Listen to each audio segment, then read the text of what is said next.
السلام علیکم ورحمۃ اللہ وبرکاتہ۔ ماشاءاللہ ابھی ہم جو ہے مکہ مکرمہ میں ہے اور ابھی فجر کی نماز جو ہے ادا کی ہے۔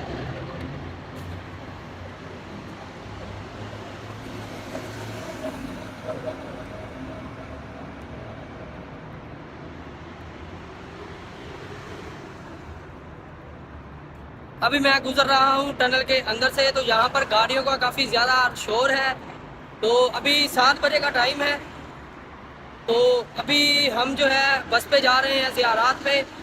تو ابھی جو ہے مکہ میں جو ہے ابھی مسجد حرام میں اپنے عثمان بھائی جو ہے پاکستان سے، جو کہ پیدل چل کے حج کرنے کے لیے یہاں پر مکہ میں آئے ہیں، ان سے میری ابھی ملاقات ہوئی ہے۔ ماشاءاللہ بہت اچھا لگا ان سے مل کے۔ وہ کلپ بھی میں آپ کو جو ہے اسی ویڈیو میں دکھا دوں گا، آپ اسے بھی دیکھ لیجئے گا۔ تو ابھی ہم جا رہے ہیں زیارات پہ۔ بھائی سے میری بات ہوئی ہے جو جن کی گاڑی ہے، تو وہ انہوں نے بولا ہے کہ ایسے ایسے رستہ انہوں نے ہمیں بتایا کہ ٹنل سے گزر کے آ جائیں، آگے میں کھڑا ہوں۔ تو ابھی ہم ٹنل کے اندر سے جا رہے ہیں، تو ویسے ہی ان کو ملتے ہیں، گاڑی میں بیٹھتے ہیں، اور جو زیارات ہم کریں گے ساتھ ساتھ آپ کو بھی جو ہے وہ زیارات کروائیں گے۔ تو چلیے پھر ابھی چلتے ہیں، میں تھوڑی سی یہ ٹنل آپ کو دکھا دوں، یہ دیکھیں ماشاءاللہ۔ تو ابھی ہم جو ہے میرے خیال میں وہ سامنے بس کھڑی ہوئی ہے، تو اس میں جو ہے نا ابھی بھائی کو کال کرتے ہیں اور پھر جو ہے گاڑی میں بیٹھتے ہیں اور زیارات جو ہے کرتے ہیں اور آپ کو بھی کرواتے ہیں۔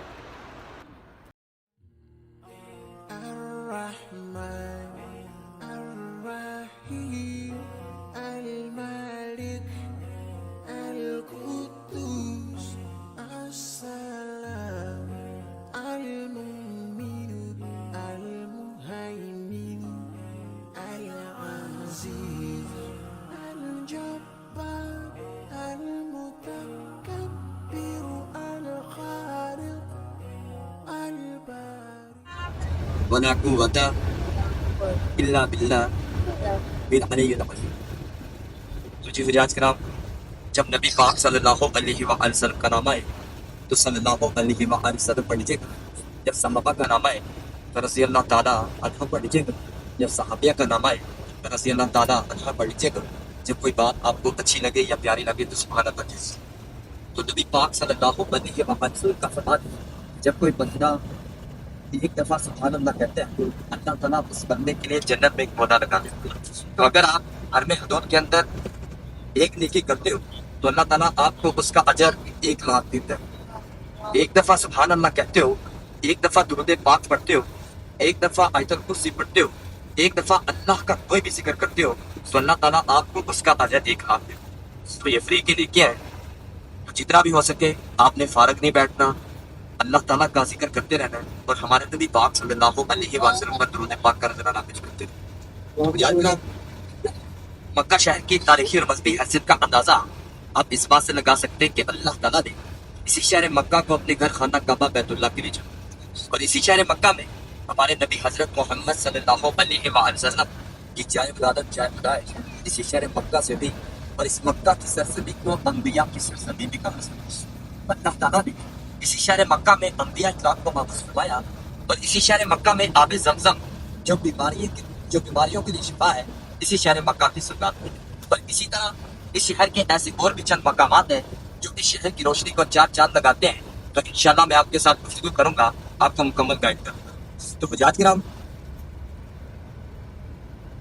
آج کی جو ہماری سب سے پہلی زیارت ہوگی اس زیارت کا نام ہے غار سور، جسے جبل سور کہا جاتا ہے۔ جبل کا معنی پہاڑ ہے اور سور کا معنی پیر کی کوہان سے ہے۔ اسی پہاڑ سے، اسی غار سے ہمارے نبی پاک صلی اللہ علیہ وآلہ وسلم کا ہجرت کا سفر شروع ہوا مکہ سے مدینہ کی طرف۔ اور ہمارے نبی پاک صلی اللہ علیہ وآلہ وسلم کو ہجرت کا سفر کیوں درپیش ہوا؟ آپ تمام حجاج کرام نے عمرہ کر لی ہے۔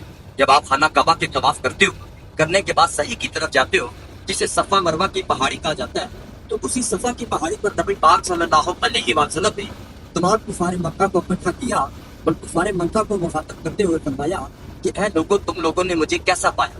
تو تمام کفار مکہ یہ جان ہو کر بولتے ہیں کہ یا رسول اللہ صلی اللہ علیہ وآلہ وسلم، ہم نے آپ کو صادق اور امین پایا، سچے پایا، امانتدار پایا۔ تو نبی پاک صلی اللہ علیہ وآلہ وسلم کفار مکہ سے فرماتے ہیں کہ اے لوگوں، اگر میں تم لوگوں کو کہوں کہ اس پہاڑی کے دوسری جانب ایک بہت بڑا لشکر ہے جو تم پر حملہ کرے گا، جو تم کو تباہ و برباد کر دے گا، تو کیا تم میری بات کا یقین کر لو گے؟ تو تمام کفار مکہ کہتے ہیں کہ یا رسول اللہ صلی اللہ علیہ وآلہ وسلم ہماری آنکھیں تو دھوکہ کھا سکتی ہے مگر آپ کی زبان سے نکلا ہوا لفظ کبھی جھوٹا نہیں ہو سکتا، کبھی غلط نہیں ہو سکتا۔ نبی پاک صلی اللہ علیہ وسلم کفار مکہ سے فرماتے ہیں پڑھو قل لا الہ الا اللہ فلاح پڑھ جاؤ گے، دنیا میں سمجھ جائے گی پر آخرت میں سمجھ جائے گی۔ کفار مکہ نے سوچا کہ اگر ہم اسلام قبول کرتے ہیں تو ہمیں اپنی پرانی زندگیاں اور عیاشی والی زندگیاں چھوڑنا پڑے گی۔ تو تمام کفار مکہ اسلام قبول کرنے سے انکار کر دیتے اور وہ آپ صلی اللہ علیہ وسلم کو برا بنا کے نہیں لگتے، آپ صلی اللہ علیہ وسلم پر ظلم و ستم کرتے، آپ صلی اللہ علیہ وسلم کی راہوں میں کانٹے بچاتے ہیں، اور کفار مکہ نماز کی حالت میں آپ صلی اللہ علیہ وسلم کے آگے اونٹ کی اودڑی پھینکتے۔ کفار مکہ آپ صلی اللہ علیہ وسلم پر طرح طرح کے مظالم کرتے، مگر آپ صلی اللہ علیہ وسلم ان تمام مظالم کو برداشت کرتے ہوئے علم و حکمت کے ساتھ تمام کفار مکہ کو اسلام کی دعوت دیتے، اور اسی طرح اسلام پھیلتا چلا گیا۔ کفار مکہ نے دیکھا کہ اسلام تو بہت تیزی سے پھیلتا چلا جا رہا ہے، اگر محمد عربی صلی اللہ علیہ وسلم کو نہ روکا گیا تو اسلام تو ایک بہت بڑا لشکر بن جائے گا۔ تو تمام کفار مکہ اکٹھے مل کر ایک میٹنگ بناتے ہیں، اس میٹنگ کے اندر نعوذ باللہ تمام کفار آپ صلی اللہ علیہ وسلم کو قتل کرنے کا ارادہ کرتے ہیں، قتل کرنے کا منصوبہ بناتے ہیں۔ حضرت علی رضی اللہ عنہ یہ باتیں سن کر نبی پاک صلی اللہ علیہ وسلم کے گھر تشریف لے کر جاتے ہیں اور عرض کرتے ہیں کہ یا رسول اللہ صلی اللہ علیہ وسلم ان بدبخت لوگوں نے تو آپ کے قتل کا ارادہ کر لیا ہے، آپ کے قتل کا منصوبہ بنا دیا۔ تو نبی پاک صلی اللہ علیہ وسلم حضرت علی رضی اللہ عنہ سے فرماتے ہیں کہ اے علی غم نہ کر، اللہ ہمارے ساتھ ہے، ان لوگوں نے تو میرے قتل کا ارادہ، میرے قتل کا منصوبہ اب بنایا ہے، بچانے والا تو کل رات ہی میرے پاس پہنچ چکا۔ تو نبی پاک صلی اللہ علیہ وسلم نے حضرت علی رضی اللہ عنہ کو حکم دیا کہ اے علی آج رات انہیں میرے بستر پہ سونا ہے، اب کفار مکہ کے ماتے کو واپس لے کر مدینے آ جاؤ۔